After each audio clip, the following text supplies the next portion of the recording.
What's a subtle sign someone is genuinely a good person? Story 1. There's this guy at my gym who always re-racks everyone's weights. Doesn't matter who left them lying around. He just sighs and mutters, "Fitness goblins strike again," while cleaning up after them. He's like the Batman of gym etiquette, and honestly, we don't deserve him. Story 2.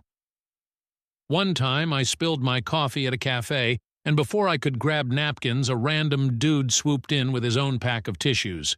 He said, "Happens to the best of us," gave me a wink, and walked out like a caffeinated superhero. Story 3. My neighbor bakes muffins for the mailman every week. She says it's to keep him sweet so her packages don't get tossed. It's hilariously strategic, but honestly he seems happier than ever. Story 4. I dropped my wallet once and a stranger jogged 3 blocks to return it.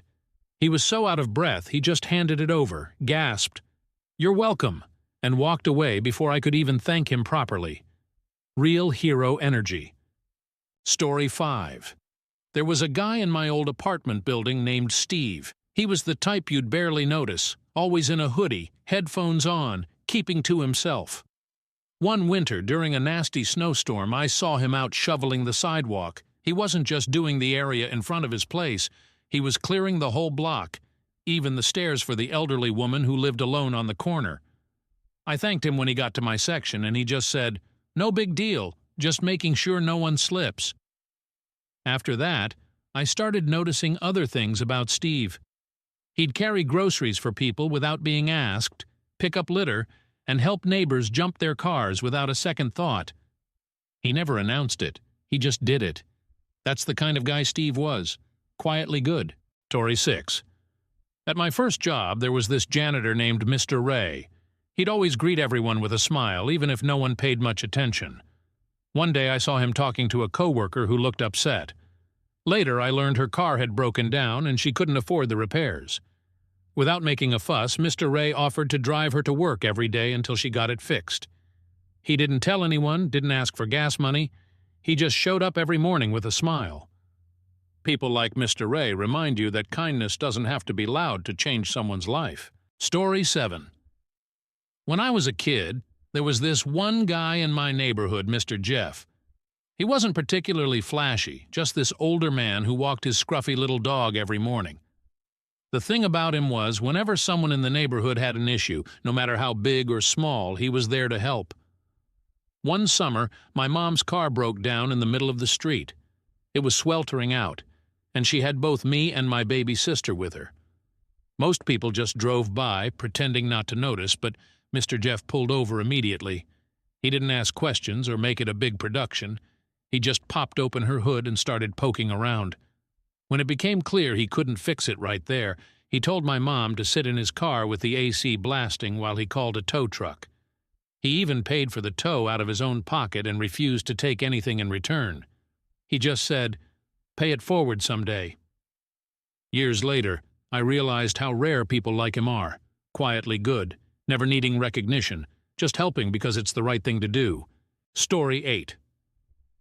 Last summer I was walking my dog when I saw my neighbor, Mrs. Benson, helping a delivery driver. His truck had gotten stuck in the mud near her driveway, and instead of just calling a tow truck, she brought out plywood boards and helped him wedge them under the tires. It was hot, messy work, but she didn't stop until the truck was free.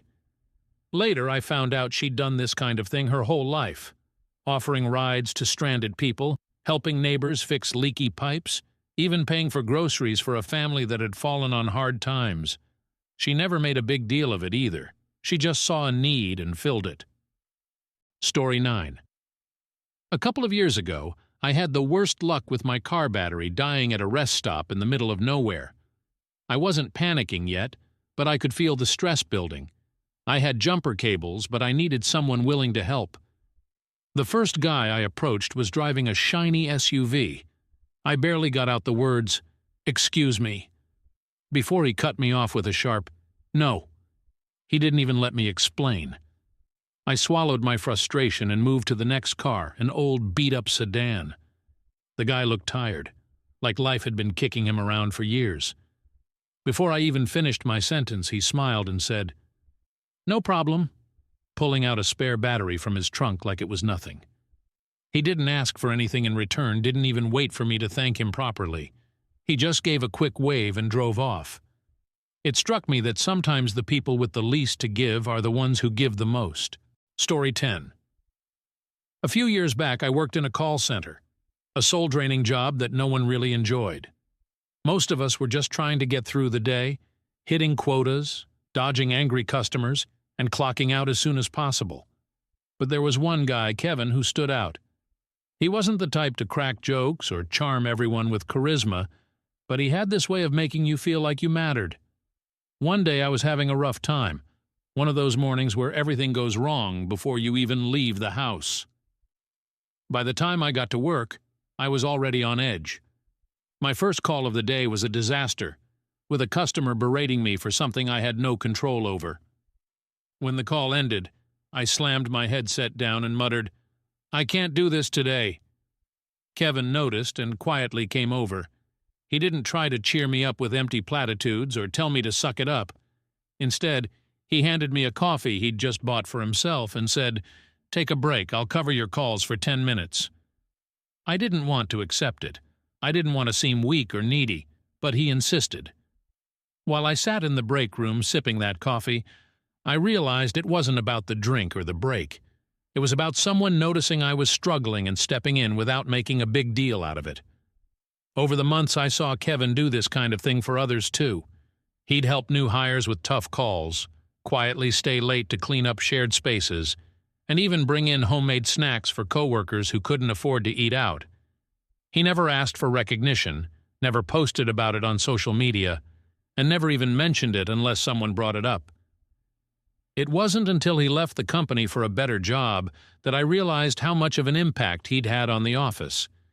His absence was palpable, not because of the things he did, but because of the way he made everyone feel.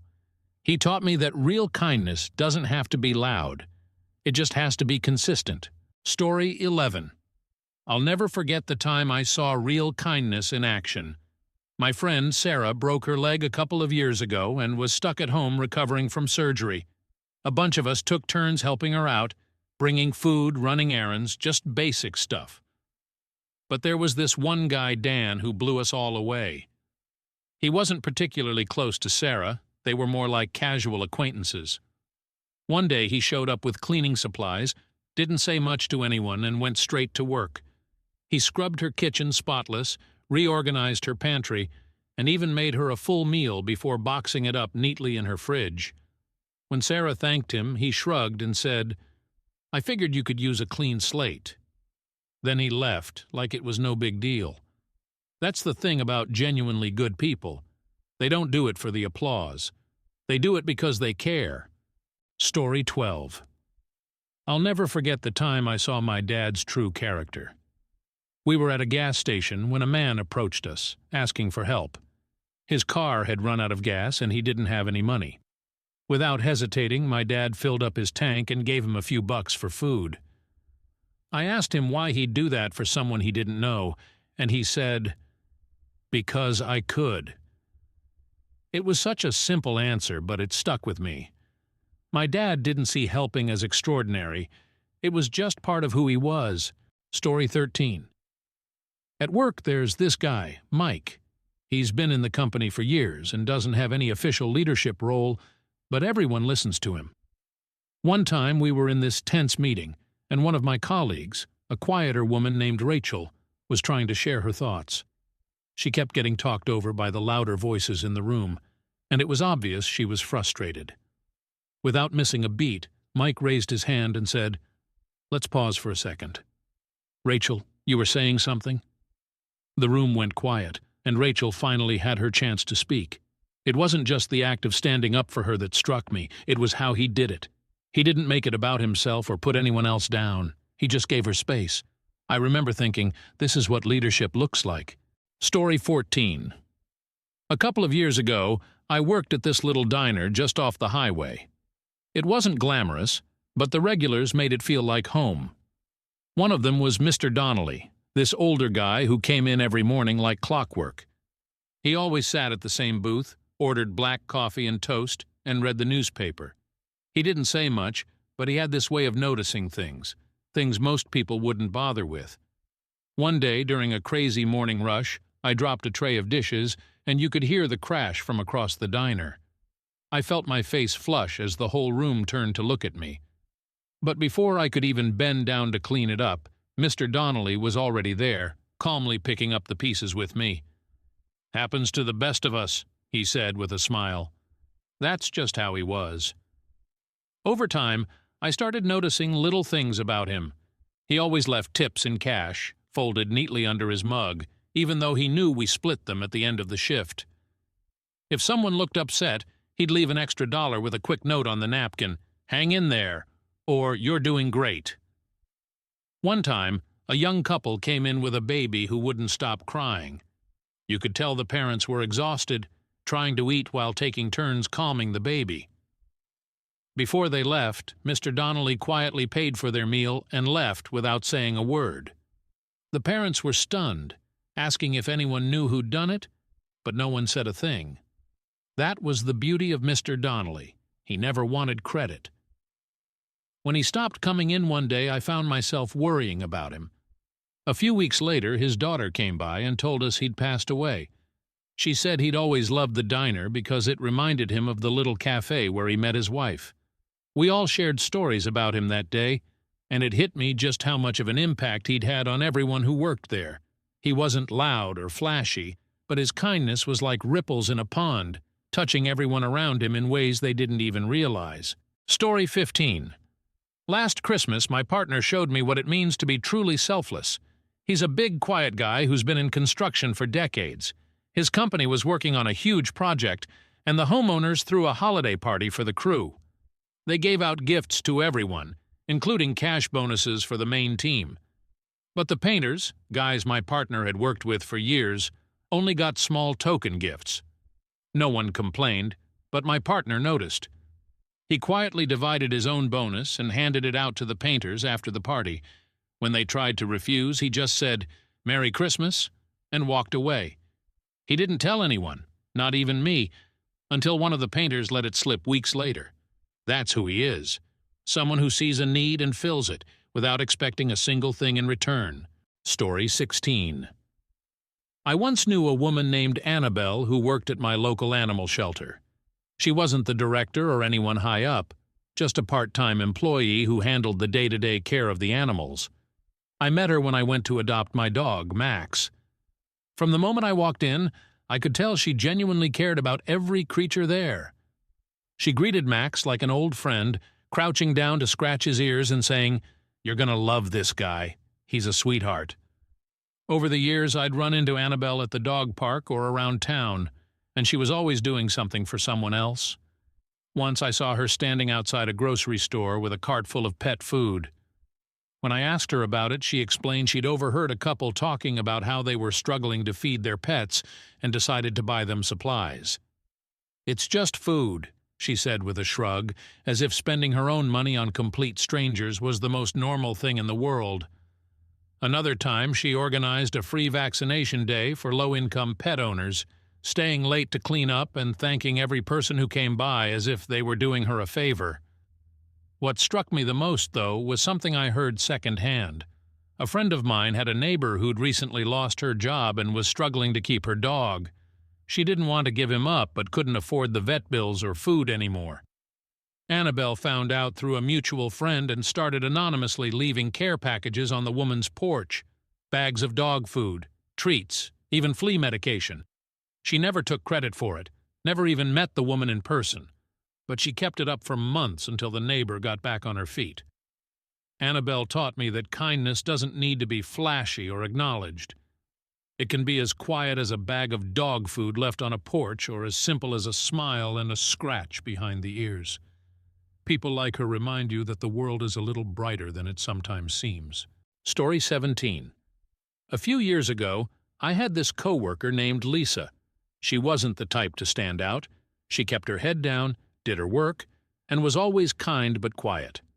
One day, during a lunch break, a few of us were joking around, and someone made a comment about how Lisa never seemed to care about recognition or credit for her work. She just laughed it off. A few weeks later, I found out why. Our team had a big project that got derailed, and everyone was scrambling to fix it. Tensions were high, and we needed to present a plan to the higher-ups the next morning.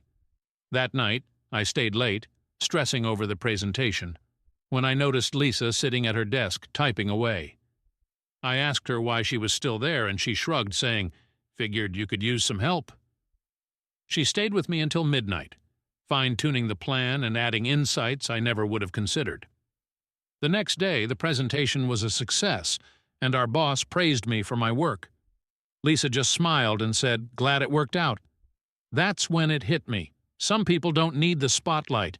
They're just happy to make a difference. Story 18. I'll never forget my neighbor, Mrs. G.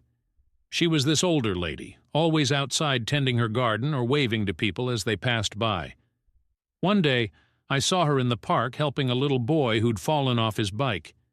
She didn't just dust him off and send him on his way. She sat with him, got him to laugh through his tears, and even called his parents to make sure he got home safe. Over time, I started noticing little things about her. She'd bake cookies for the mailman, leave water bowls out for stray cats, and once, during a snowstorm, I saw her shoveling the driveway of the elderly man who lived across the street.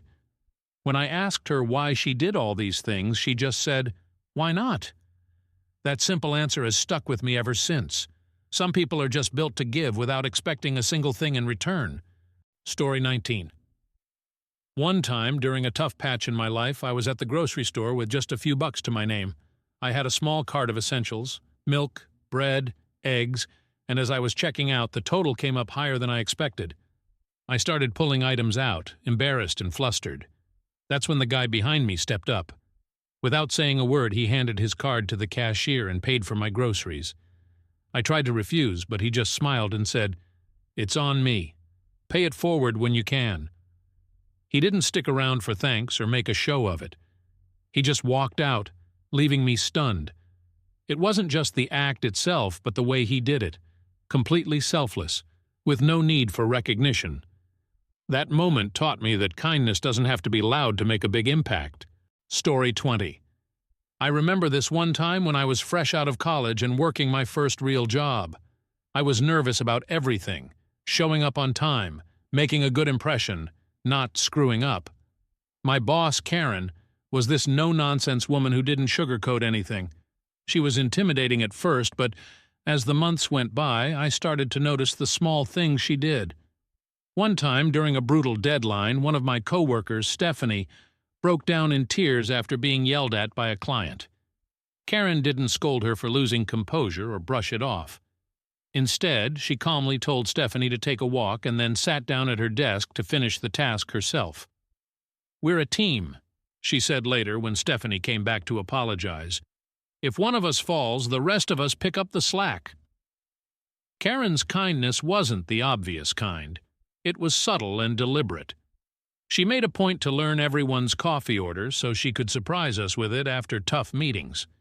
She kept a stash of snacks in her drawer, not for herself but for anyone who forgot lunch. Once, when I was stressing about how to afford car repairs, she handed me a number and said, "Call this guy. He owes me a favor. He'll take care of you." When I asked why she was helping me, she just said, "Someone helped me when I was your age. Just passing it on." The moment that really stuck with me, though, came after I made a huge mistake on a project. I was sure I was going to get fired. But instead of chewing me out in front of everyone, Karen called me into her office, handed me a cup of tea, and said, "Let's fix it together." That was Karen in a nutshell, tough but fair, kind without making a show of it. She believed in building people up, even when it wasn't easy. By the time I left that job, I realized I wasn't just a better worker because of her. I was a better person. Story 21. I was at a wedding once. A big, chaotic family affair where everyone was running around trying to set things up. The bride and groom were overwhelmed, and the rest of us were scrambling to help wherever we could. Amid the chaos, this one guy, Peter, quietly showed up early and started working. He wasn't part of the bridal party or even a close friend, just a distant family acquaintance, but he set up chairs, organized the table settings, helped in the kitchen, and even stayed late to clean up after everyone else had gone. He didn't ask for anything, didn't even seem to care if anyone noticed. The bride was so touched that she mentioned him in her speech, calling him the most unexpected MVP of the day. That's the kind of person Peter was, the kind who makes you believe in the goodness of people, even when you least expect it. Story 22. My old high school teacher, Mr. Chapman, was one of those people who didn't just teach a subject, he taught life. One day, a kid in our class, Mark, showed up late looking rough. His clothes were wrinkled, and he was clearly upset. Instead of reprimanding him, Mr. Chapman pulled him aside and quietly talked to him. Later, we found out that Mark's family was going through a rough time, and he hadn't eaten that morning. Mr. Chapman didn't just stop at understanding. He started keeping snacks in his desk for any student who might need them. He never made a big deal about it, just slipped them over discreetly and said, "Take it, it's no problem." Over time, I realized he did this for more kids than we knew. It wasn't until years later that I fully appreciated how rare it is to find someone who sees the small, invisible struggles people face and quietly does something to help,